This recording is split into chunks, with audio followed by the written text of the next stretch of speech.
Miris, bapaknya berkonflik dengan Amin Rais, Putri Zulya gugat cerai Mumtaz Rais, ditulis oleh Ferry Bakti dari siwar.com. Sebelum kita lanjut, jangan lupa subscribe dan nyalakan loncengnya agar Anda menjadi yang pertama mendapatkan informasi dari jurnal terupdate. Ternyata tidak selamanya pernikahan politik itu indah. Hal ini dapat dilihat dari pernikahan Putri Ketua Umum PAN Zulkifli Hasan, Putri Zulya Safitri, dengan putra Ketua Majelis Syuro Partai Umat Amin Rais, Ahmad Mumtaz Rais. Sebagaimana kita ketahui bahwa baru-baru ini Putri Zulya menggugat cerai Mumtaz. Gugatan itu diajukan di Pengadilan Agama Jakarta Selatan pada Februari 2022 lalu. Persidangan juga terkesan alot karena hingga saat ini Putri dan Mumtaz sudah menjalani sidang sebanyak 9 kali, tapi belum juga ada keputusan dari majelis hakim. Entah harus menunggu sidang berapa kali lagi untuk Putri sah menyandang status sebagai janda dan Mumtaz sebagai duda. Lantas apa yang menjadi penyebab Putri, mantan Menteri Kehutanan itu menggugat cerai putra pendiri Partai Umat? Bilangnya sih karena sudah tidak cocok lagi, dan itu ada benarnya juga. Karena pasangan lain yang bercerai juga begitu alasannya, atau dengan kata lain sudah tidak ada kecocokan. Itu merupakan alibi klasik yang biasa disampaikan oleh orang yang mau bercerai. Akan tetapi yang terlihat belum tentu yang sebenarnya. Ada banyak hal yang tidak terungkap ketika seseorang memutuskan untuk bercerai. Begitupun dengan Putri Zulkifli Hasan tersebut. Di antaranya yang turut menjadi pemanas Putri enggan lagi tinggal bersama Mumtaz adalah perseteruan bapaknya dengan mertuanya Amin Rais. Memang kalau melihat ke belakang, pernikahan kedua insan ini adalah pernikahan politik. Sebagaimana kita ketahui bahwa Amin Rais dan Zulkifli Hasan sama-sama elit PAN. Mereka berdua juga dapat dikatakan sama-sama orang penting di partai berlambang matahari itu. Seperti Amin Rais yang merupakan pendiri PAN, tercatat sebagai ketua umum PAN yang pertama, pernah menjadi capres yang diusung oleh partai tersebut meskipun kalah.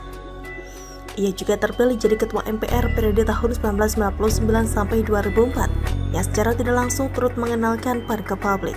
Sedangkan Zulkifli Hasan merupakan ketua PAN 2 periode. Saat ini pun masih tercatat sebagai orang nomor 1 di partai yang punya basis massa Muhammadiyah itu. Tidak kalah dengan Amin Rais, ia juga pernah menjabat sebagai ketua MPR dan saat SBY berkuasa dulu diangkat menjadi Menteri Kehutanan. Jadi ketika kedua orang ini disatukan dalam ikatan pernikahan putra-putrinya, idealnya sih akan menjadi sebuah kekuatan politik yang luar biasa. Kalau mereka kompak, penulis yakin Zulkifli Hasan bisa menjadi ketua umum PAN seumur hidup. Karena partai itu Amin Rais yang dirikan Ferguson, ibarat Prabowo mendirikan Gerindra. Pertanyaannya, siapa yang berani membantah keputusannya? Tapi ternyata kehidupan tidak seperti itu. Amin dan Zul bisa dikatakan seperti Tom and Jerry yang tidak bisa bersatu. Keduanya sama-sama tipikal pengatur tapi tidak suka diatur. Awalnya, Amin sempat mendukung pencalonan Zul sebagai ketua umum PAN hingga berhasil terpilih. Tapi karena merasa telah berjasa memenangkan politisi asal Lampung itu, Amin Rais maunya mengatur Zul dan menjadikannya boneka. Zul pun gak mau dong diintervensi oleh Amin. Dia yang jadi ketua umum kok. Dia yang seharusnya ngatur kader PAN, bukan malah dia yang diatur. Sama-sama keras kepala inilah yang menjadi awal perpecahan keduanya. Hingga saat pemilihan ketua umum PAN 2020 lalu, Amin memutuskan mendukung lawan Zul, yakni Mulfahri Harahap. Hanya saja, ini juga yang menjadi tanda bahwa Amin sudah tidak punya kendali lagi atas PAN. Terbukti, kader PAN lebih memilih Zul daripada Caketum jagoan dia. Apalagi operasi penyingkiran terhadap Amin pun dilakukan secara perlahan. Pertama, jabatan politisi asal Yogyakarta itu sebagai Ketua Dewan Kehormatan PAN dicopot oleh Zul dan digantikan oleh Sutrisno Bachir. Yang kita tahu sendiri bahwa Sutrisno Bachir ini adalah pendukung Jokowi. Selanjutnya, beberapa kader PAN mulai mengucilkan Amin Rais hingga ia berasa benar-benar sudah tidak dianggap lagi di partai tersebut. Puncaknya, Amin Rais mengaku sudah dipecat dari PAN dan mendirikan partai baru, Partai Umat. Tapi sungguh sayang, partai berwarna hitam itu layu sebelum berkembang. Belum juga ikut pemilu tapi sudah ditinggalkan oleh kadernya secara berjamaah. Sampai sekarang pun hubungan keduanya, Zul Amin, masih renggang. Ditambah dengan perceraian kedua anak mereka, makin terbentanglah jarak di antara politisi senior yang dekat dengan kalangan kadrun itu.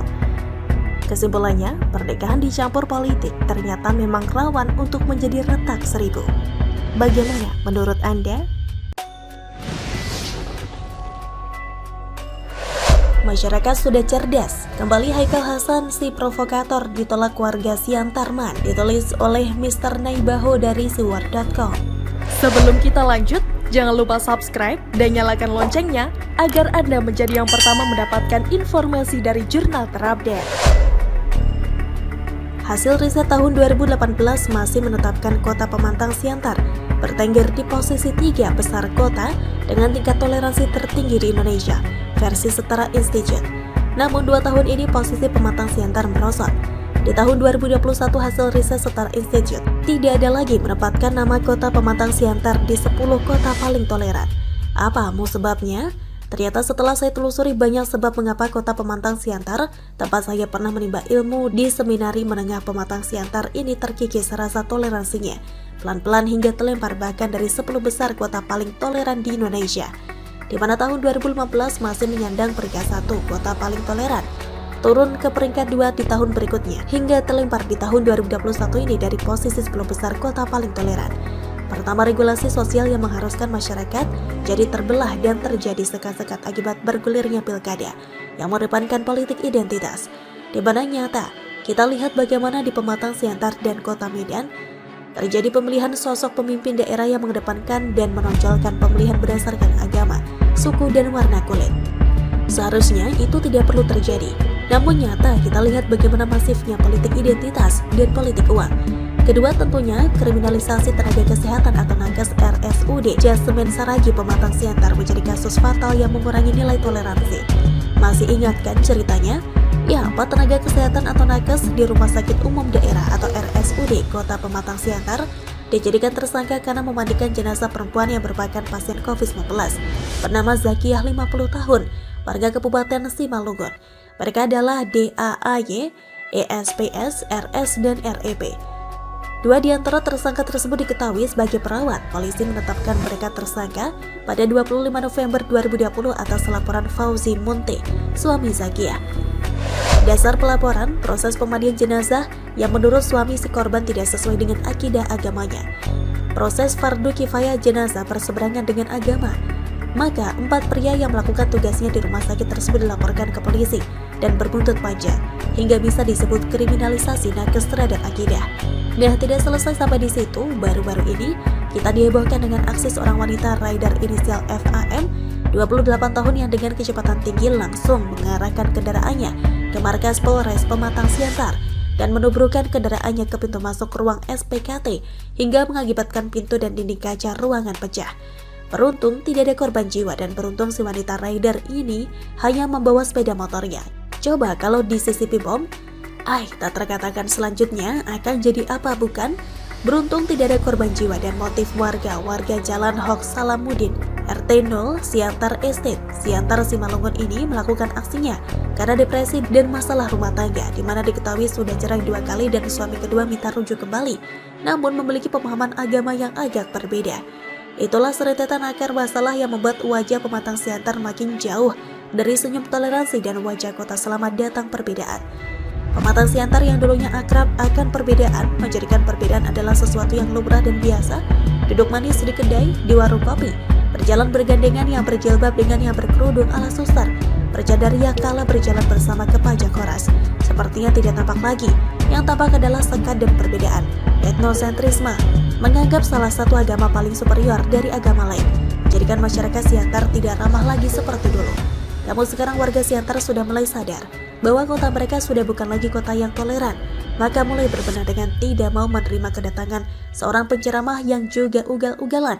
Bahkan lebih ngeri dari wanita bercadar yang menabrakkan dirinya ke sentra pelayanan Polres Pemantang Siantar berinisial FAM.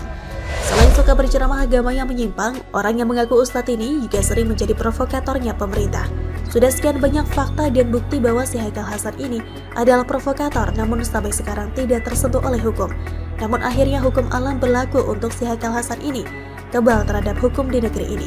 Namun pelan tapi pasti Haikal Hasan menuai apa yang dia tabur selama ini. Aksi provokator-provokatornya sekarang justru menimpa dirinya satu persatu. Mari kita buka, si mantan jubir atau juru bicara PA212 ini sudah pernah ditolak berceramah di Kota Malang, Jawa Timur. Masa menolak dengan cara meneriaki si Hasan agar pulang saja. tidak perlu menyampaikan tausiah. Di Siantar juga si Haikal Hasan ditolak ketika akan melakukan ceramah di sebuah masjid di kota Pematang Siantar, Sumatera Utara. Tampak dalam video beredar, seorang yang mengenakan peci hitam tidak mengizinkan si Haikal Hasan berceramah di lokasi itu. Para pendukung Haikal yang ada di lokasi itu langsung melayangkan protes dan mereka meneriakkan, "Ini rumah Allah, rumah saya, masjid kau yang bangun," ujar pria dengan nada kencang yang ada dalam video usai orang berbaju biru melarang Haikal dan kawan-kawan akan melakukan tausiah. "Yang jelas kalian belum dapat izin, saya tidak mau berdebat. Ini rumah saya. Sudah, saya tidak mau berdebat," kata pria baju biru dalam video sambil berlalu dari masjid. Haikal gigit jari lagi deh. Usai ditolak di mana-mana, kini di Siantar juga ditolak. Padahal dia sudah berkata bahwa dia akan menyampaikan tausiah kebangsaan, tausiah persatuan dan kesatuan. Tapi umat sudah tidak bodoh lagi. Mereka sudah tahu hanya bungkusnya saja yang nasionalis atau persatuan dan kesatuan. Dalam ceramahmu, ujung-ujungnya akan menyalahkan Presiden Jokowi lah dan anak buahnya. Menjelek-jelekan pemerintah lah, bahkan akan membicarakan politik. Jadi wajar dan sudah benar apa yang dilakukan oleh pengurus masjid di Siantarman, yang menolak penceramah seperti Haikal yang memang tugasnya menjelek-jelekan pemerintah. Wong dia kan petualang FPI dan 212 bukan? Semoga dengan penolakan terhadap Haikal ini, kota Siantar kembali menjadi kota toleran karena sudah menolak penceramah radikal dan intoleran seperti Haikal ini. Gitulah kura-kura. Bagaimana menurut Anda?